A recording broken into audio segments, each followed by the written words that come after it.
for an Amber Alert. Be on the lookout for an abducted child from Franklin County, last seen at 346 Carrington Ridge Road in the city of Lewis Center at 6 p.m. on September 1st, 2018.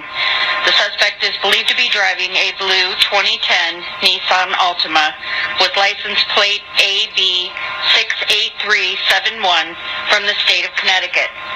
The child's name is Eli Opembi, age 9, a black male, 4 feet 10 inches, weighing 35 pounds, with black hair and brown eyes. The suspect's name is Verona Thomas. Suspect is a black female, 38 years old, with brown hair and brown eyes, 5 feet 10 inches. Please call 1-877-AMBER-OH, 1-877-262-3764, or dial 911 immediately if you see the child, the suspect, or the suspect vehicle. This concludes this emergency alert system message.